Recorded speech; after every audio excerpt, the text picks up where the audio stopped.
Okay, so we are live. We are live. We are live. So thank you for everyone for joining us on this new Impact Fire session. So my name is Anissa Reid. I'm with Silver Crown LLC, and I'm all about um, leadership, excellence, and development. That's what Silver Crown is all about. And I've just collaborated recently with Marcus Smith, and Yes, yes. yes, he's with Impact Financial and also Tax Time Solutions. And so we've come together and now we've created this Impact Fire session. So we thank everyone for joining us today. And Marcus, if you can go ahead and introduce our special guest today. So what's up, Facebook Live? Here we are. Thank you, Anissa, for having me tonight. Thank you for this opportunity. Let me stop this music a little bit so that way we could focus on what it is that we're doing here this evening. So again, my name is Marcus Smith. Anissa and I, we've been business partners now for the last few months. And as we continue to synergize, as we continue to do good in the hood, that's one of my terms that I really like to talk about. We engage in the community. So we started this fire session. And so tonight we have a special guest, Anissa. We have Mr. Michael Fleming. He has 15 years with Compass Aim Solutions.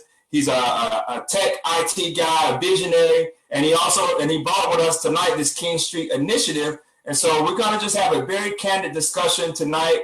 And if you're on Facebook Live, make sure you ask us questions in the chat bar. My sister Carmen Smith is going to be monitoring the chat, and we're going to, have a lot of fun tonight. So Michael, please introduce yourself, and then we'll kind of go from there.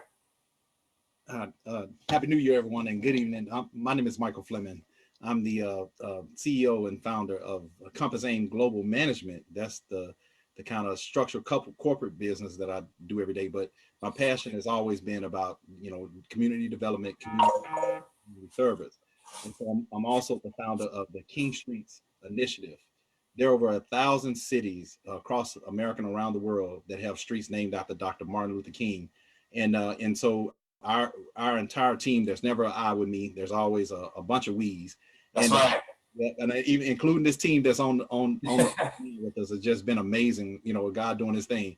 And so our whole thing is, how do we unite, mobilize, how do we support, provide resources to communities? And one of our biggest focus is we don't ever want to tell anyone what to do. We want communities to tell us how to help. And then that gives us a chance to advocate for them. That gives us a chance to figure out, how do we get those services? And now with all these wonderful digital tools and amazing minds that we have around the country and around the world, our whole thing is let's be proactive and reactive and try to make sure that everyone in our community gets what they need. Our entire goal is helping people live their best lives and helping communities to be self-sustainable. All right. Awesome, Michael. So, you and I and also Marcus, we connected about a month ago. Yeah. I've been connected with you on LinkedIn. I just don't know how long. We really didn't converse there on LinkedIn, but the way that we met is you dropped the information about Kingstreets into my inbox, and with a link to your I believe it was your Facebook page. And I went straight to the link. And when I saw it, when it opened up and I saw it, I was like, okay, I have to talk to this guy, right? And so I reached out to you. I think it was that evening. And I sent you a text. And I was like, Michael, I would love to talk to you about your initiative. Do you have some time before 8? And we actually ended up connecting that evening. And is that the same night you invited me, Anissa? It's the same night. We've all been connected. And so it's so crazy because Michael, I got connected to you right after I started collaborating with Marcus. Yeah. It's so funny how that door opened, right? Like soon as we have a partnership, and then the door to you opened. Right. That this is amazing. So just share a little bit more because we met right before we went live. So I want you to just share a little bit more about the United Community Care Alliance and how that relates to Kingstreets. Absolutely. So first of all, y'all have felt like family from day one. All right. I'm serious, from the moment that we were there, and I love celebrating people, and the people around me love to celebrate people. And there was just so much rich dialogue and discussion that we had that first session. Again, I'm very spiritual, so I just constantly thank God for these moments. And but Kingstreets is the initiative, and that sometimes an opportunity for us kind of to get people to understand what's really happening with the Kingstreets. So if you're listening right now, if you go to kingstreets.com, KINGSTREETS, you got to have that S at the end because it's plural.com.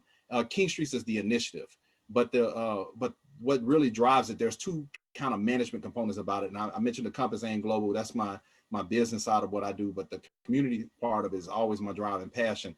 And we had applied for our own 501c3 back in October. I talked to the IRS the other day. They were like, it's been approved. And the 501c3 is called the United Community Care Alliances. And the wonderful thing about, my mind is just rushing with so many thoughts because there's been so many wonderful people over the last really 15, 20 years that we met in the communities doing this work. There's not a single thing on the Kingstreets website and within the initiative that there's not some already background for. And so there's been some great people all throughout the country and the world and stuff that we've met and done, kind of collaborated with. And I tell people that all the time, I'd rather collaborate than compete any day. And so there's just some amazing people that are doing grassroots work, but no one knows they're doing it. And so they're the care folks. I mean, they genuinely care and will do it when no one else shows up. And then there are official care alliances, CARE alliances all across the country. And so we got to have some way to get these people to kind of know that each other are there. And Kingstreets has two missions. Obviously, in the virtual world of Kingstreets is the ideal, what Dr. King called the beloved community in the Rural House. He died, working the poor people's campaign. And so our goal is to say that those people have always been there. So Kingstreets is the embodiment of that. Is how do you bring all those pieces together? And so the United Community Care Alliance, we're going to primarily try to act as a fiscal. I personally and have grants over the years, and I've got colleagues and then various people that I've worked with over the years that are great at writing grants and contracts. I even taught federal government contracting for years. We're going to try to find all the money that we can to support local initiatives. So you got Kingstreets virtually, which is the content and resource site, but then the physical 1,000 cities, and you don't have to actually live on a Martin Luther King streets. We're claiming the whole city that has a Martin Luther King. That's right. Yeah, we're not, we're absolutely not stopping. And this is not something theoretical. It's just that most people didn't know that we were actually out here doing this. And so the United Community Care Alliance is going to act more as a fiscal agent. And in some cases, if we go into a city or a town and they don't have the programs, we're going to actually find someone in that community to partner with. There's a wonderful brother that we're working out a wonderful partnership in Birmingham who's already doing a lot of this work. I don't know if he wants me to mention his name or not, so that's the only reason I'm being cautious about saying it. But hopefully that'll be something that we'll solidify by the end of this month. Birmingham, Memphis, Nashville, here in Atlanta, all throughout Georgia, South Carolina, North Carolina. We got people throughout Texas. We've got everything from Arkansas, Oklahoma, California, different areas in California. So there's a variety of cities and places that St. Louis and up north that we already have people on the ground. So the Care Alliance is how do you help a city help itself? And part of it is getting these people to even know that each other exists. That's right. So, right. Yeah. So one more question, Michael, and I know Marcus, you want to ask Michael something. That's right. I have one more question because you talked about United Care Alliance, right? But what are the main areas that United Care Alliance focuses on? There's three, right? Yeah. Well, so yeah, healthy, wealthy, and wise is the whole idea is, and obviously that overall concept is not new, but the way we've embraced it is that they're in and of itself, and they're coalitions, right? But we're calling them all alliances. What most people don't realize, and I tell you, we're all, not just myself, but my colleagues, my friends, we're some of the most transparent people you ever going to deal with. I mean, the worst thing you can do whenever you're around us is not tell us what you need or want, because if we can't do it, we're gonna load you up with a ton of contacts and resources and stuff to do it. So when you think about a general community, there's an immense amount of physical health, mental health, medical health professionals that are in that community. I consistently work with pastors literally all over the country and around the world. I've had a chance to work with pastors. You go in their church, most cases, most of the people in there are in the health field or education field. And so, in other words, this expertise already exists around some things, and I'm trying to see if I have it yet. And so, let me grab this. And so we're going to even have these little bands that everyone can wear, and it's going to be based on your level of interest. And so, if you're in the health, you're going to have a health band. If you're in the wealth, you're going to have a wealth band. If you're on the wise side, so health is every area of addressing the needs of health. We absolutely are going to have I'm always reaching out to mental health professionals. I mean, okay. There's no way around it. And then internally, here's the thing too, as much as I'm talking about the coalitions and partnerships, again, none of this is theoretical. So I'll share here in a moment, like some of the things we've done in the past and things we're doing. Yeah, that's what I want to hear. Some of the things in the past brings up. I kind of want to, what's the website again, so I can put it on the chat for everybody to get to it. I thought it was Kingstreets with an S. I just want to double check. Yes, ma'am. KINGSTREETS.com. Okay, I'm adding it to the chat right now so people can click on while we're talking. Okay. Thanks, Carmen. Yeah. And then and so but I want to speak to first about some of these coalitions, because there's and I definitely don't mind sharing my resources and stuff for everything. There's a website, and this is just one of many. It's called yellowpages.com. And so if you go on that website and put in a zip code, it takes a second to load, but the third link down, it'll say, click on this link, and it'll show you every resource that's in a particular city. I mean, this is not something we got to guess at. But again, even though it may show you thousands of resources, they don't know each other exist. And so Kingstreets and the United Community Care Alliance, that's what we're trying to do, is say, hey, you know what? We're sitting right next to each other, and yet we might not realize we can provide a resource to each other. All these years, I should say to pastors all the time, I said, you know what? Get these people charged to do something, work, faith without works kind of thing. And so, but there was no way to kind of collaborate or coordinate that.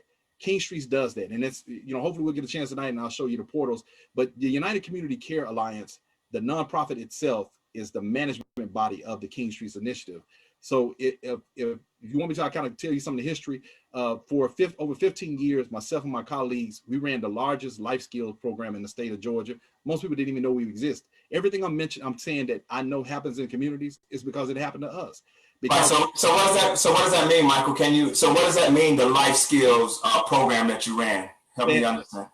Yeah, fantastic question, because believe it or not, it's a common word in that domain, right? But in the public, people are like, same thing. What is it? Well, there in just the state of Georgia alone, that has a 9.7 million population. I think it's right at 10 point something now. But at that time, there were 1 million people just in the state of Georgia that needed a general education diploma, their GED. Now imagine it. If we had 1 million people, not nothing intended on what's happening with COVID, and absolutely my wishes and prayers go out to anyone that's having to confront that or deal with that. But at that time, if 1 million people sneezed at one time, we said we'd had an epidemic, right? So, but we got 1 million people in one state that need their GED. 40 million people in the United States need their GED. That would be considered a crisis if we all actually talked about it, right? Then 90% of all Black males that are in prisons do not have their GED. It's a symptom of a larger issue that is going on in the underlying infrastructure of America as a whole, right? So my folks, my teams and people, we didn't back off of that. So we made GED one of the staples of our life skills program. And then we did work readiness, we did mentoring, we did entrepreneurship classes, GED classes. All those things are now digitized on Kingstreets. We have videos dedicated to it. We're constantly looking for partners who do this. No one person or group is going to solve this problem. There's just no way around it. That's right. I tell people all the time, if you got a 10-mile problem, you better bring 100 miles of resources to confront that 10-mile problem. Otherwise, think about it. When you call and say you need to get a pothole fixed, they put cones up around that whole street, right? Right. That one pothole problem, because you better find out what caused it. You just can't repair it. And so that's the same thing with us. We got some pretty fearless. And not only that, they're going to analyze it, like you just said. They're going to analyze for a couple of months before they come out and fix the pothole, right? That's right. That's right. And they're gonna pay some people with some real skills to come out and do it. So that's the same thing in this process. If we're not willing to confront the issues, then they just do exactly what this has done, and they just kind of sit back in the shadows, and we act like it's not an underlining piece of what's going on in rural America. And obviously, Kingstreets, these streets are primarily in places of color, but there's so much more than that. But so to give you some more of the background, GED, life skills, work readiness, we did that in the 10 primary counties, metro counties of Atlanta. But this is why people did not know we were out there. We did them in the prisons, the homeless shelters. We did them at probation's office, youth detention centers. We were, and we went to the projects too, by the way. At one point, I kept telling the team at the time, I said, you know what? Let's go to the worst places. If we can't succeed there, we can't talk or brag about nothing. And so we partnered up with the Atlanta library system. They gave us access to all 30 libraries. We took about 10 of them. We literally used to go in and put a sign up and says, we will be here on this day. If you need help with a job, or you just got general questions or whatever, people started showing up. We did have a corporate sponsor, but we wasn't charging the libraries. And so when we got to the libraries, the library was like, we get paid because of the people y'all bringing in here. I was like, we had no idea. And so they got this thing called the Friends of the Library, and people sometimes die and leave all this money to the libraries. So eventually the libraries did give us something, but it didn't matter to us. Our whole thing was the proof that we were trying to prove at the time, that if you showed up and you brought your services to the community would show up. Because we would get all these complaints saying to people all the time that they would say, man, people don't want any help or nothing else. And I used to say all the time, that's not true. I grew up in a real poor neighborhood in Memphis, Tennessee. And my parents were hardworking people, but they didn't know what the resources and stuff were. And so Michael, let me ask a question about that. So based off of your experience, do you have a number as to how many people were actually helped, just in general, from some of the past programs, but then take that experience and help me to understand how that ties into the King Street initiative moving forward? Man, now again, great question too, because I'm actually enjoying this because I rarely get a chance to give everybody this kind of background and stuff. Let me tell you, Marcus, this is definitely not us bragging. Thousands, and I'll tell you why. And because we didn't just try to do it with just our limitation. Man, I openly used to invite nonprofits, individuals. I tell them, come watch what we do. I'd give them all our content. They were like, you gonna give us this? I said, the problem is bigger than us. So if you only looked at who we helped directly over those 15 years, yeah, definitely thousands. But if you look at all the partners and people and organizations and programs that may not these days tell you that we actually did that for them, I don't get caught up in that either. I don't care. I don't care about all that other stuff. As long as people are doing the work, man, things are never going to be perfect. They just have to be manageable.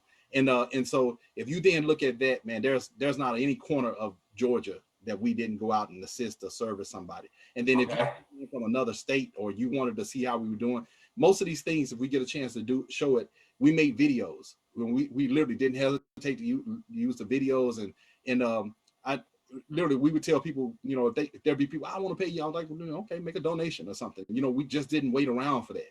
And so, it just always worked out. It always worked out. But currently what's happening now, that's what the Kingstreets website and the Care Alliance is about. We're trying to replicate that same results and success that we had. And now we're trying to figure out how do we make those resources available to everyone. And then at the same time, we weren't the only ones out here doing good work. So we're trying to find all those people that were doing all this great work. I mean, like, put your information up on Kingstreets. This is not a get rich quick scheme. There's none of those things in there. We're saying do the disciplines. And if you do the disciplines, then no matter what it is that you're probably doing, as long as it's ethically, right, morally just, and all those kind of things, you probably be successful at it. And believe it or not, most people were good people, great people, trying to do the basic things they had.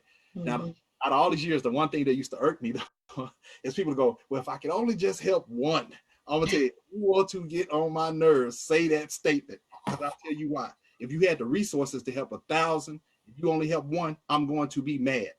And so my whole thing is that, look, if we can help 1,000, help 1,000. Let's go do it. Let's figure out what that looks like. And still to this day, the team that I have, we don't hesitate to promote people. So, currently we're not going to try to compete against our partners. That's not our goal. And as we find the partners and stuff across the country in all three categories, the healthy, wealthy, and the wise. We did financial literacy classes for the same years. That's what I was going to ask you, Michael. Like, how are you? Like, what is your approach now? You know, because you know we're on a national campaign for financial literacy, and we actually bring the free workshops to the community. So, what is your approach on the wealth side? And I'm glad. I mean, I don't even care if we talk about Kingstreets on this. This type of relationship and partnership, that y'all are subject matter experts in so many different areas. And so at the end of the day, there's no way around it. There's conversations that need to be had, and it needs to be from people who have the experience like y'all do. So the financial literacy part, we absolutely have a ton of financial literacy content. I gladly share those. I mean, nothing has changed about our approach. We just digitized it. We're making it all virtual. And so there's absolutely nothing in that area that we haven't changed. So yes, now the same thing too, there's no way around it. We didn't have a nonprofit. That was the other thing too. We never had a nonprofit doing this. So that is a game changer as far as donations and strategy, right? Absolutely. And for years I would have people would tell me, if you just get a nonprofit, y'all can do this, you can do that. And it didn't matter to us at the time. And to be honest with you, we were trying to prove and I'm being candid about it. There were plenty of times we were like, I don't know if this is gonna work. We were like, let's just go try it. And so I couldn't dare ask anybody for money for something that we wasn't even sure was going to work or not. And so we set up outside of, at the time, I think Bankhead Homes, Mechanicsville, and Thomasville, and some other places and stuff. I mean, we literally went to the projects before they closed. But yeah, so financial literacy is absolutely a staple under the healthy, wealthy, the wealthy piece, and there's no around it in every area. And I had to get this little scenario in one of our classes, in our financial literacy class. One of our most popular classes on the financial literacy was the grocery store experience.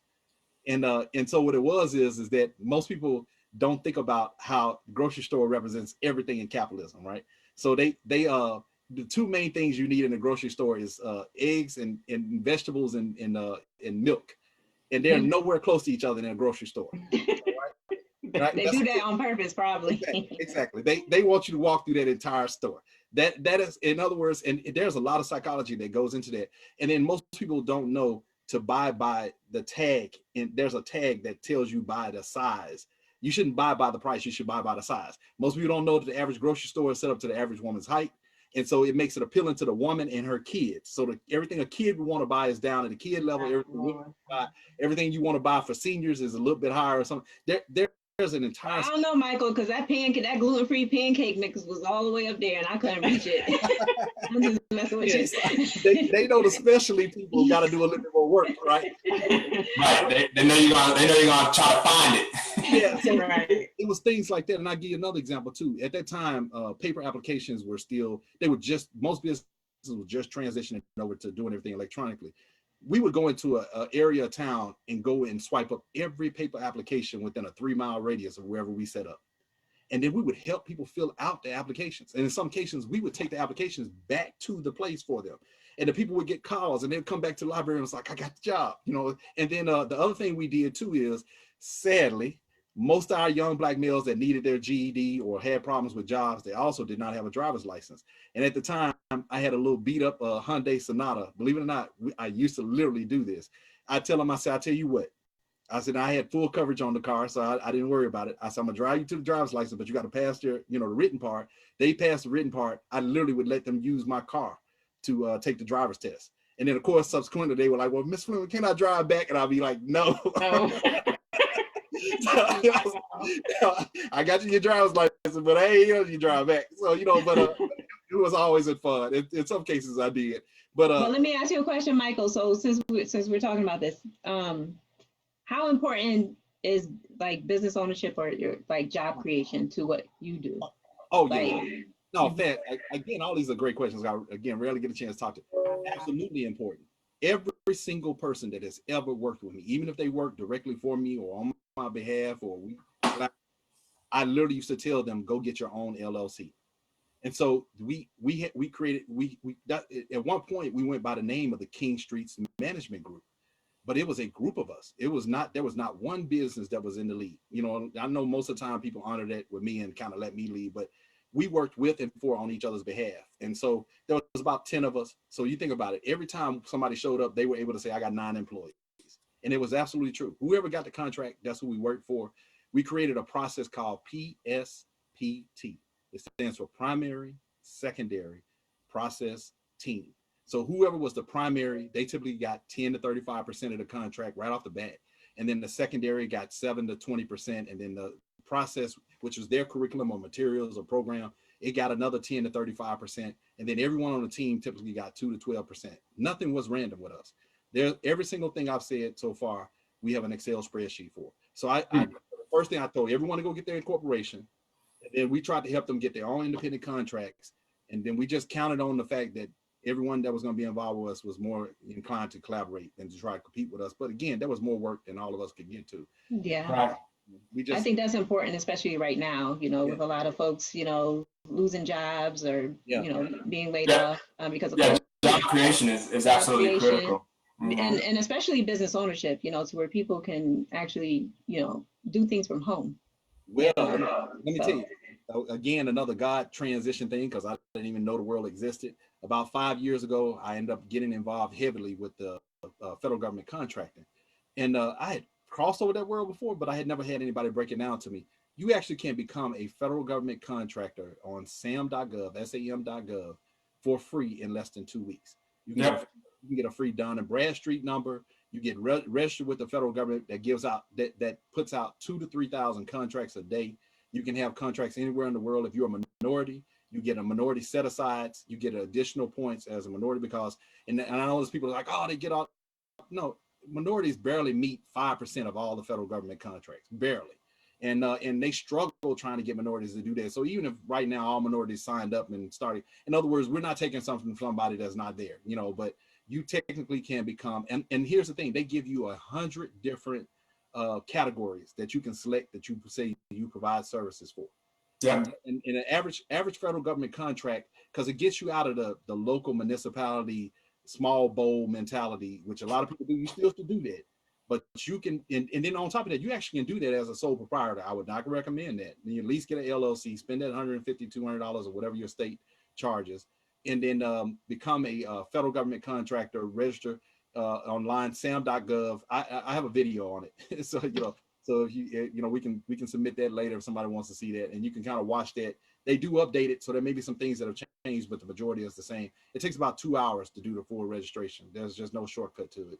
And I've been updating it actually the last few days. So entrepreneurship, having a self-employed option, 100% should be part of your strategies for this year. For really. Right. And Michael, and as you know, in my day job, my 9 to 5, I am a part of the Small Business Development Center, and that's a free resource at all cities and states, and they have business consultants. And that process, the very process he talked about, they can help you with that. But what I want to make sure that we do is that we sort of tie this in with the whole Kingstreets initiative, and what it is that you want to share with the community, and what's the next steps or sort of those things like from the community, if you can sort of help me with that. Yeah, yes, absolutely. And so I think I may have to do the screen share, and then I can kind of walk you through it on some of the things that are there already. Okay. I need everyone to go to kingstreets.com. There's just no way around it. There is a login. The login is not mandatory. If you want to take a tour of Kingstreets, you don't have to log into anything. If you want to add to Kingstreets, which we genuinely want everyone to do, is that if you add resources, the easiest way to do it, if you don't have a YouTube channel, you need to get one anyway. I don't care who you are. You need to get, it's free, first of all, and then because you're giving yourself a digital presence. And if you give yourself a YouTube channel, or if you already got YouTube videos, they embed into Kingstreets. In this scrolling world that we live in, Kingstreets is not intended to be that. I mean, at some point we're going to have features and stuff that everyone else is doing, but Kingstreets is intended for you to park for a second and kind of take advantage of what's there in a very structured format. It seems like a lot, but it's the things that we've learned over the last 15, 20 years that are needed. Marcus, did you want me to go ahead and share it or start? Yeah. Let's go ahead and let's share a little bit on the website and some of the videos, and let's kind of continue our conversation around that. Okay. Yeah, remember to check the sound. Okay. You said do it? Oh, yeah. Check the sound piece. Let me do that. And okay, yeah, I actually it's still checked. So let's see how that goes. Awesome. All right, see, so y'all, I have the share our screen here. So when you go out to Kingstreets.com, first of all, that Dr. Martin Luther King is just, has been one of the best world citizens ever, let alone in the United States. And so we can't go wrong doing this in the spirit of everything that his life has been about. And I tell you, one of the best experiences just in the last 60 days is that, of course, in getting ready to launch this, I was like, you know what? I want to make sure I understand all the things I possibly can about Dr. King. I probably spent 2-3 weeks doing nothing but watching videos that are not popular about him, just videos that are out there. Let me tell you, he understood technology. Dr. King absolutely saw technology as a solution to how communities would emerge and develop. I mean, just outstandingly brilliant man once you get past the more common videos. So if you get a chance, go on YouTube and start watching some of these videos. I'm going to start putting some of them on Kingstreets as I find out which ones we can. And so we just can't go wrong just even trying to live up to his vision and his legacy just by itself, let alone that there are now 1,000 streets that are named after him, and even more now that are coming up being named after Mrs. King. And so, and then there are streets that, I'm sorry, go ahead. No, I didn't know that there's some that's going to be coming up to be named after Coretta Scott King also. Yep, it's already happening in Alabama. I think there's a couple of them here in Georgia. Georgia has the most. Georgia has over 70 cities that have a street named after Dr. King. And so, but there, I think there's only one state, Wyoming. I think it is out of Wyoming or Montana, one of those that don't have a Martin Luther King Street, but they still have a King Streets. And ultimately, we're just as dedicated to kingdom building as we are as to what, in which, to me, that's what Dr. King was about. And Dr. King believed in a concept called the beloved community. It was not actually his, but it was absolutely what he lived by. And he believed in this concept called the world house, because he had understood that we all were world citizens. And obviously he died, and sadly in my hometown in Memphis, trying to help the least of these, right? The Poor People's Campaign. Most people don't know he was there helping sanitation workers. He was there helping trash men. And if anybody remembers the sign that says "I am a man" and those things, they were saying Black Lives Matter then. And so, so the whole idea is, which I'm so thankful for all the energy and activity that's going on right now. Okay, so when you come out to Kingstreets, we used to, and we're going to get it again, but at some point we want to have a freedom bell in every city that has a Martin Luther King Street. And we used to have this bell that used to ring, and but we're going to turn that back on at some point. But and what we would love to do, so every portion of Kingstreets, there's no random thing about it at all. And so the idea will be is that we're going to kind of sync up and put all these communities in some type of a synchronized format where we can assist and help each other.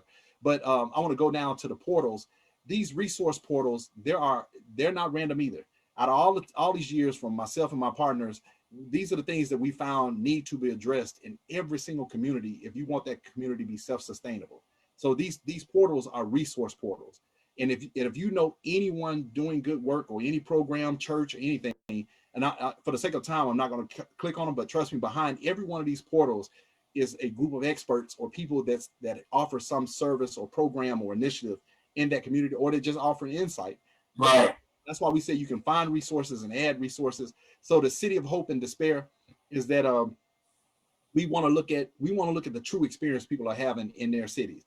So whatever city you live in, you can make a video about what's good in your city, the best places to eat, the best places to go, the best nonprofits, the best churches, and you can make videos and put those up. But at the same time, you can make videos about some of the challenges that community is having, because we want to have a sense of your community the same way you're experiencing it. The Justice and Legal Row, and wonderful thing about this and the intention of the Justice Legal Row, whatever legal experiences you're having in your city, I don't care if it's a parking ticket, I don't care if it's a speeding ticket, I don't care what it is, the entire experience that you're having in your community, we want you to be able to make a video about that and let us know. And I'll give you a great personal example. A colleague and I were out very late, and a cop walked up on us, no reason whatsoever. We were actually sitting in a car. But I guess once he realized, okay, this may not be the people I want to have a conversation with, he kind of said, "Oh, I'm sorry," and kind of left off. But I thought about it afterwards, and I was like, that guy might be harassing people every night. And right. Nothing. There's no kind of database to show that he's doing that or this type of thing. So even stuff like that, we want to know the good and bad that's happening in every city around every legal issue. These portals act as a database, and if we don't have data, we can't tell the story. like I said, both the good and the bad. And even though Kingstreets are primarily in cities where people of color, as long as you share our mission and share what this mission is about, then I'm not going to get caught up in that. I mean, our whole thing is that this ultimately is about uplifting humanity as a whole, and having the communities and society that, you know, that we all long for ourselves and our kids and our parents and our families and our relatives and our community as a whole. So you can highlight everything around legal and justice. The nonprofits and CDC stand for Community Development Corporations. And so most people are not familiar with them, but they do great work all around the country. And they typically do housing projects. They do more development projects in a city. But just in Memphis, Tennessee alone, they have over 10,000 nonprofits, because usually a church has a separate nonprofit, and then you have people that just that do their own. And again, sadly, they don't know each other exists. So this portal is to bring all of them together. And we're not leaving out the international community. And I intentionally put the universe on there because probably the only thing that we don't have a direct experience with is because in the next 10 years, they're trying to open up space tourism. This is a real thing. Literally, they're talking about having hotels on the moon, and we're sending people to Mars. So we don't want to limit. Hey, I'm in the Space Coast. I hear about that all the time. That's right. You are down in Florida, and Richard Branson. These are people spending $1 billion on this every day. This is not a random thing that's on there. And so again, we need to be able to do this dialogue. I had the fortune of doing consulting in South Africa, and they asked me, like, Mike, what do we need to do to make South Africa more current? I said, y'all need to announce that y'all are part of the space race. And they were like, that is a brilliant idea. I was like, yeah. I said, think about it. You have scientists from all over the world and everybody else trying to come over here, trying to figure out how to put a rocket to shoot it up to the moon. And so, you know, I hadn't had a chance to kind of check back to see what they did with it. But we've got to think in that kind of scale, because that's a reality of what's happening in society. The community think tank and incubators, they're all over the country. And so we're saying, hey, we got to pull all of them together. And technically every community needs its own independent think tank. And then at some point, you know, we'll assist with putting these business incubators or community incubators together. Home and family, the whole idea with that is that, you know, as much as you want to share about, you know, the experiences that you're having in your life every day, that's set up for that. There's personal development, investing. So here is a lot of the healthy, wealthy, wise components that are all mixed in. Support centers, businesses, finance, and news and work. That's everything, again, around the finance, wealth side of what we want to do, and how we want there to be a business coalition that's built inside of it. The faith community, this is dedicated to churches, anything around, you know, just the spiritual conversation that we want to have and that are going on in our lives every day. And then education and training and youth development. And we have this thing we call edutainment. We want to educate and entertain. We're in the process of talking. Edutainment, I like that. Educate. I did not create that. That's actually Disney. Disney was one of the people to quote that. And so the idea would be is that we want to be able to party with a purpose. And there's no reason why we can't have fun and be responsible at the same time. And then health and medical, again, I was talking about that earlier with the healthy, wealthy, and wise. And then the last kind of three things here on this inside of the portals, literally, if you generally have something you want to do or provide to the community, you can put I can help. If you absolutely need help, put it in there. Let's see what we can do to mobilize to get you some assistance.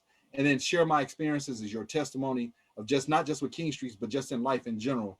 And so these 10 portals, like I said, are the main section, but the section right now that we're getting a lot of interaction with is the section we call King's TV.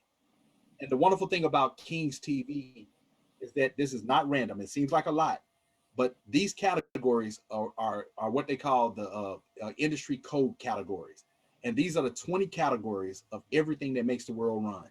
And so we are now asking people to put content in Kingstreets based on their category. So if you are a health professional, and I'll click here, if you're a health professional and you put some type of video or content up, kind of saying what is it that you do or can assist with, we also call this section the video mentoring.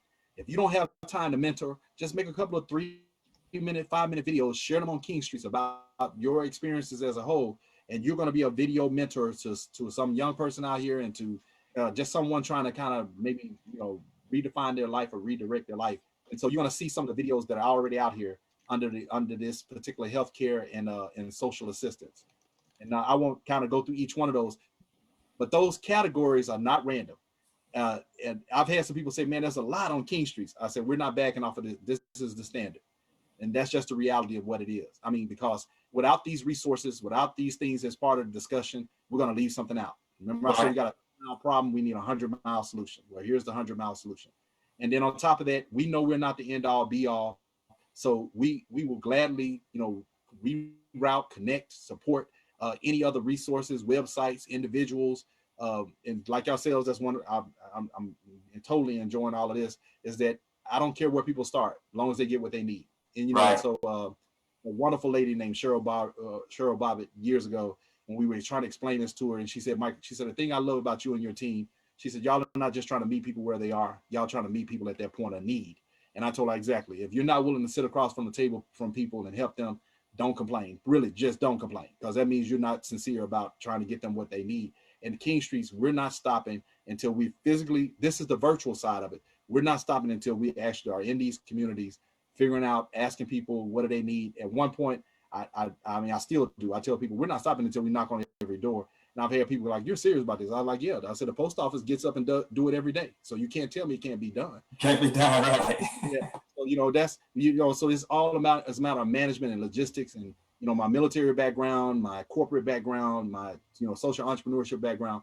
I know it. I've been part of it. I did. And, I've been part of global things and global companies and global events. And I've been part of things that go on in corporations, and you see the grassroots and the cities and the municipalities. It's all a matter of management, and we're not those kind of people. We're not intimidated by that. Right. So I know I said that all in one long breath, and that's pretty much Kingstreets and the outline for it. No, that was awesome. That was really good. I mean, that was a great overview of the website. And I know as we were talking a little bit earlier, you actually was kind of showing us a little bit of the videos, but we welcome everybody to go out to that website. The link has been posted in the Facebook Live. There's other ways to search. I think you have a YouTube channel. Is that correct? Or what do you have on YouTube? Yes, I do. And I tell you, I'll share that again. I'll share that real quick. Let me get that. And let me minimize that. So personally, I have we're going to end up creating a separate YouTube channel, but right now it's all kind of parked in mine. And so over the next, hopefully, couple of weeks, we're going to have one completely just for Kingstreets. But for now, you can go out to Michael Fleming's, my page. But let me tell you, probably right now, about 60% of these videos are on Kingstreets under the various categories. So what you're going to see, that's what I was saying earlier, over the 15 years, that we've had all these various partnerships. So there's different videos out here. There's one explaining, we have a very unique one called Vision Quest. That's our life mapping video. There's an exercise we do, and it seems impossible, but we map out your whole life in less than an hour. It's a very unique exercise. It's personal, it's private, confidential. You don't ever have to share it with anyone. There's software for it too.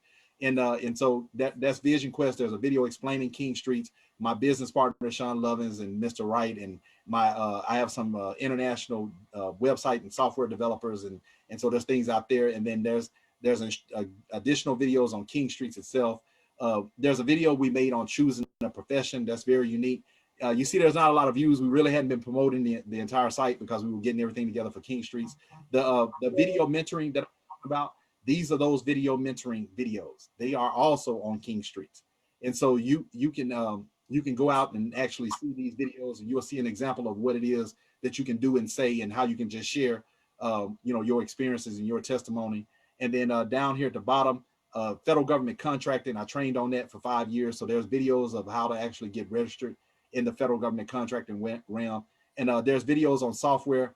I even made a video making money in Atlanta. Believe it or not, there is a pattern. Most people don't know it. And so there's videos on what we call vision mapping, our mentoring classes. I even made an anthology video on my mom as an example of how we kind of honor our elders. You can take a look at that and kind of figure, see how that's structured. We've got programs that we did for middle schools and high schools. And so there's video samples of that as well. And then, this is the most popular one actually, is IT is my primary corporate background. So I made a video on how to fix your own computer and how to learn how to do PowerPoint and Excel. So it's called Becoming Tech Savvy. And then, and as you see there's some, and then, I worked for Dr. C.T. Vivian, one of the civil rights icons. I ran his operations for 3 years, and there's a video of he and I doing at ITC, the Interdenominational Theological Center, he and I did a workshop together, and so there's a wonderful video there of the experience that we had with that as well. Yeah, so on that note, and I was going to ask you, I'm glad that was a great segue. Help me understand some of your personal experiences that kind of bring you to this Kingstreets vision. You know, you kind of mentioned CT Vivian there, and some of the experiences with your parents and things like that, and how has that sort of helped shape your Kingstreets vision? Man, I tell you, totally a God thing. You know, I have to even say this, and you know, my mother sometimes gets on herself about so much stuff. My mom was a teenage mom. She had 4 kids by the time she was 22, right, in Memphis, Tennessee, in one of the poorest neighborhoods in Memphis. And so for us to end up in Atlanta over the years, and we got here in 1985, and I think Hosea Williams was protesting Forsyth County, Forsyth, the city of Forsyth, you know, because they didn't want African Americans living there. My mom and I marched with him then. My mom was always kind of, you know, civil rights kind of activist and that kind of thing. And I think my first book report was actually on African Americans in first grade or second grade or something. And my mom got heavily involved into Atlanta politics. Maynard Jackson, I got a chance to work the phone call section for Maynard Jackson, Andy Young, and when I was still in high school. And so then I think Andy Young ran for governor. It was a little bit way later, and somewhere there's a picture of me standing next to Andy Young. At random, he pulled me up on the stage as he was doing this interview, and so I got pulled. So in other words, that's always been at my core of like, how do we make our communities better? And then you know, so it's just amazing. But later on, I actually I worked for Martin Luther King III when he was president of the SCLC for a year and a half. And we're having some great talks right now with them. So I got you. It works out. I don't know how much I can say about that yet, but hopefully that'll work out. And even with you know, so we the civil rights community and I want to call it the beloved community as a whole I've been in and out of that realm for the last 20 some years, really 30 years. And so I worked for Martin Luther King III. After that, I did a lot of things with the SCLC, the Southern Christian Leadership Council, Reverend Lowry's organization. And so, you know, it just, and even at various times done things with Jesse Jackson's organization. And, you know, I wasn't as heavily involved in that as I was some other things. And then along the way, we were doing a mentoring program with Dr. CT Vivian. And so every Saturday we would mentor young males at one of the charter schools. So we ended up doing that.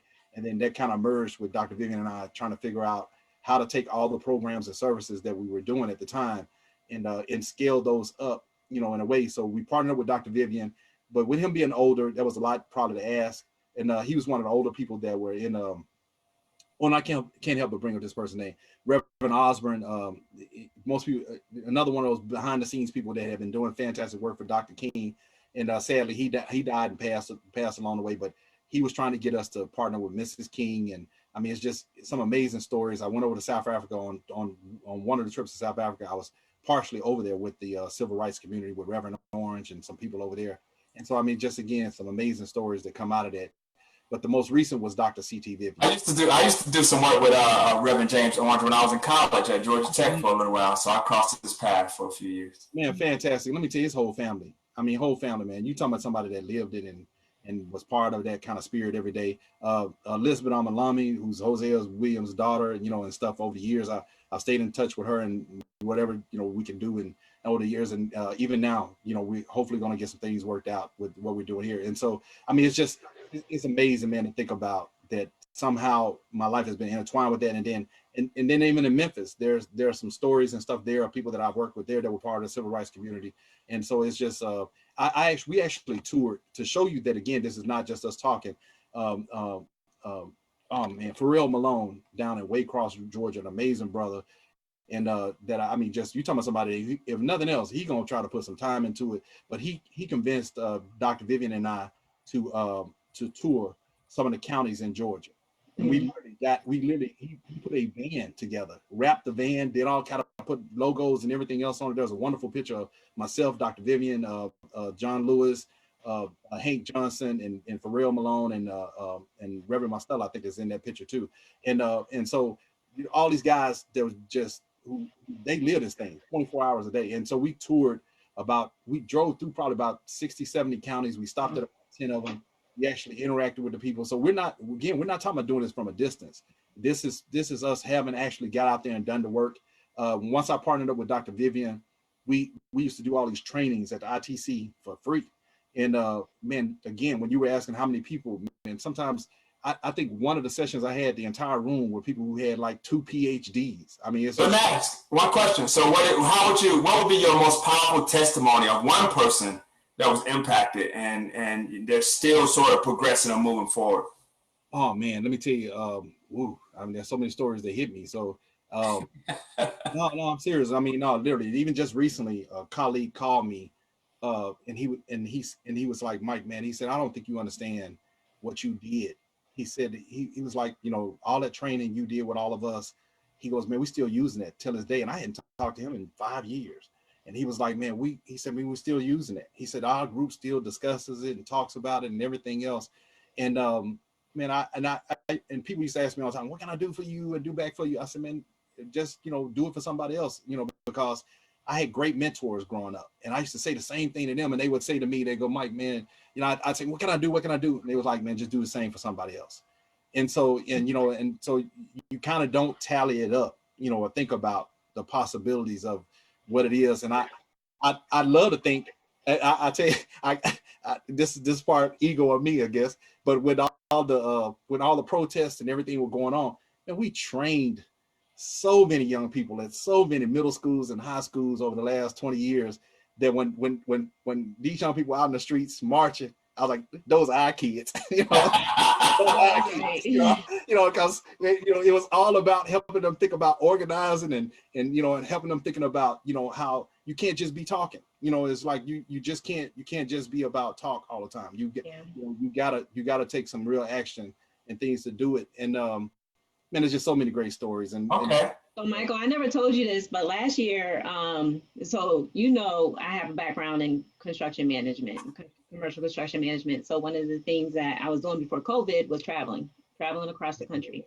So last year I had the opportunity to travel to Memphis for the first time. Okay. For the very first time, I made it to Memphis, and I had a schedule, like my schedule was laid out, and I was kind of upset because I found out that there was like a national museum, civil rights museum, and I wanted to go, but I just didn't have time to fit it in my schedule, right? And the crazy thing about it is that I had a client, there's an office that I had to visit, was right there on the same block of the hotel, the Lorraine Hotel. Yes, absolutely. So I still have the pictures on my phone. I took a picture of the hotel and the balcony to where Martin Luther King was last seen standing. Absolutely. Where he died, because he didn't die right there, of course, but that was the last place he was seen standing. And it was like surreal. Like it was so surreal. They turned it into a museum. And I know, first of all, I love that. And if anyone's ever even near Memphis, it is worth going through that museum. I've toured the one in DC and the one in Birmingham and obviously the one in Memphis. And I tell you, the one in Memphis is fantastic. And I'm not just saying that because it's my hometown. And but you're talking about really truly reliving like all the moments in the civil rights movement. They have done an outstanding job of doing that. And now, interestingly, you know, that you brought it up, Dr. Matthews, I wish I could remember her name, in Memphis, Tennessee. She is still alive. She is one of the people that did the autopsy on Dr. King. Oh, wow. Yeah, wow. This is the type of stuff that's still out there. You know, that is like, no, we've got to chronicle, you know, all these different experiences and stories. Even the moment that you were there, that's what we're trying to tell people. Make the videos about these moments and share in these moments how you feel and thought and think, you know, and way you experienced all these things, because there, you know, our collective shared experiences. I tell people all the time, smart is not what you are, smart is what you do. And I mean, literally, you know, if someone knows something, you go, how do you know that? And they'll tell you, oh, I've learned this. I'm like, exactly. You had to acquire it from somewhere. So you know, to me, true wisdom is not your ability to learn from your own mistake. Anyone should be able to do that. It's the ability to learn from others' mistakes and others' experiences and to gather and to glean and all that other stuff. So that's the part of Kingstreets. You know, how do we gather and share those experiences, you know, together? Right. Yeah. And there's a lot of us that are still like uneducated, even with you know, the whole thing with Martin Luther King, right? Absolutely. And you know, I just found out just recently, I don't know, a few years ago, that, you know, his family won was it like a civil suit about his wrongful death against the government? Yeah. Mm-hmm. Yeah. And so I know that was a win for them, but yeah. Yeah. A lot of people are uneducated even in that to know that, you know, even the government had a part.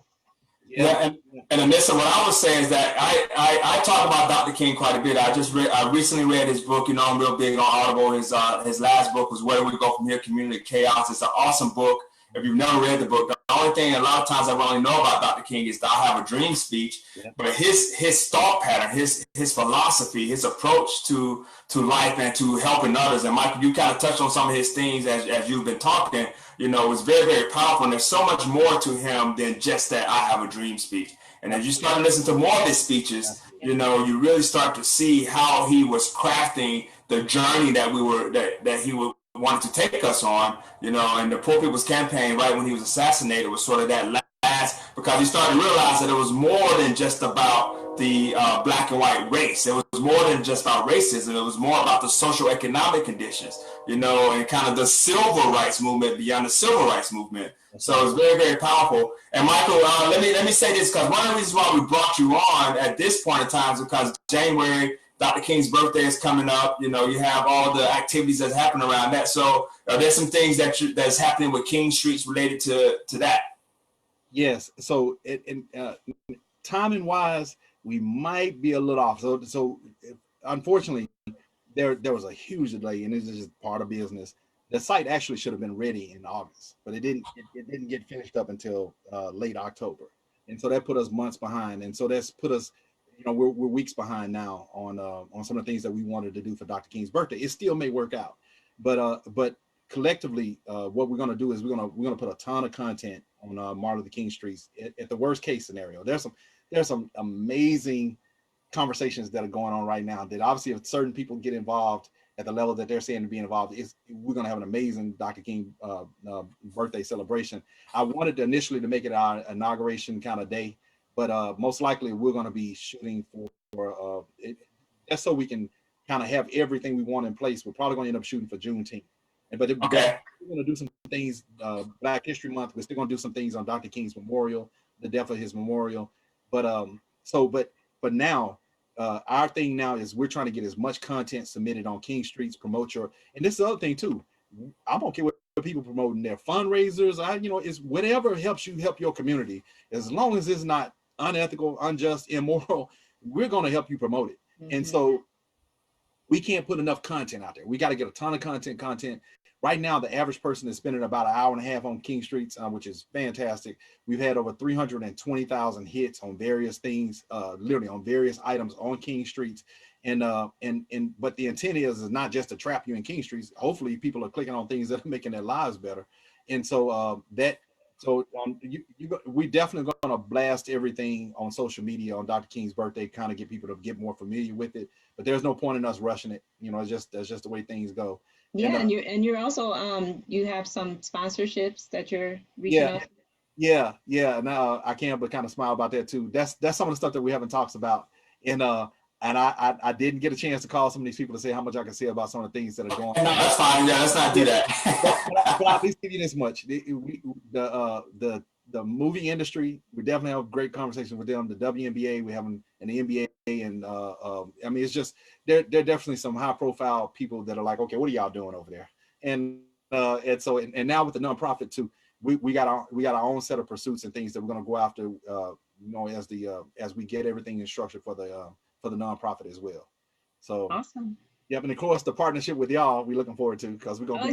Yeah, for sure. I am very grateful of the partnership and just your energy ever since we've met and the way that we've interacted, and even with us coming here tonight, you know, it's just been really good. And I love the vision that you crafted, and not only just the vision that you crafted, but I love the past efforts and the results that you've talked about that have already made a difference in the community, and we can keep building upon that and take it to the next level. So, you know, it's been really good partnership so far.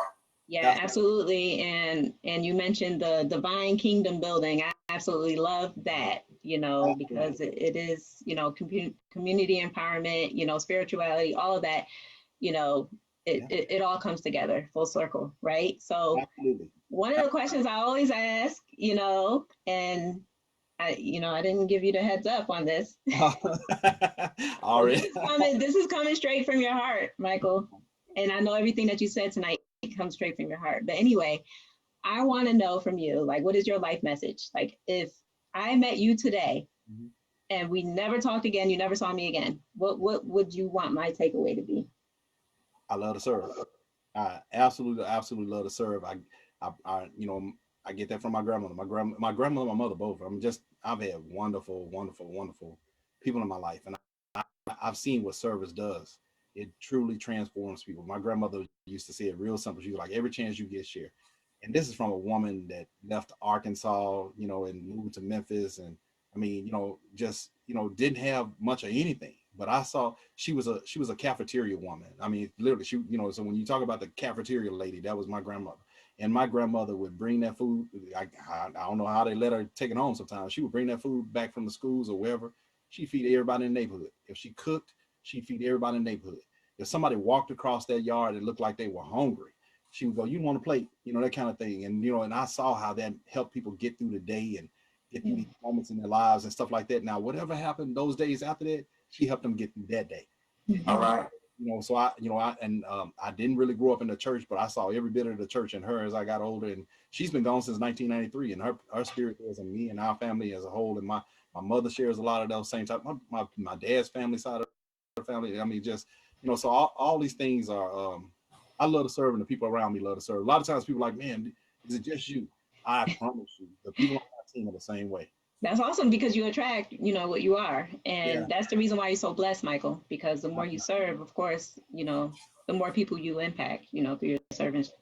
You're a servant leader. So, because I hear you all the time, I don't care if I get paid, I don't care if they pay me. And I was like, you're just out there serving. And that's the reason why your life is so blessed with so many relationships. And I'm pretty sure that you're well off. And so just keep doing what you're doing. And I know that the good Lord is going to bring everything together to bless you monetarily too. So God doing this thing. Yeah. So a part of our Impact Fire sessions, we as you see behind me, this financial literacy campaign, which is a part of, kind of the overall theme. We just want to really, like what you just said, Michael, is get out here and make an impact in the community. And somebody say, "Hey, what is the fire? What does that stand for?" It's like, is that financial independence and, ready for empowerment, right? So, that's sort of what the acronyms, and we're just doing. I'm very grateful that you're here with us tonight, and for those that are out in Facebook, for taking time out of their busy schedules to listen and to share with us. So yeah, no, it's on, and I mean, and I know we probably limited on the time, man, but I don't mind how we use this time, because y'all are dynamic people all by yourselves, let alone your businesses and things. And I know y'all are being very humble on this call. and so, seriously, and I'm not just saying it out of hype, man. I mean, just already, y'all have already felt like family. I can't wait, to kind of keep getting y'all connected to the team as a whole. Financial literacy, there's no way around. That's absolutely a cornerstone. Our sense of, I tell people money is a byproduct. Money is a byproduct of value. Matter of fact, the word money is a noun.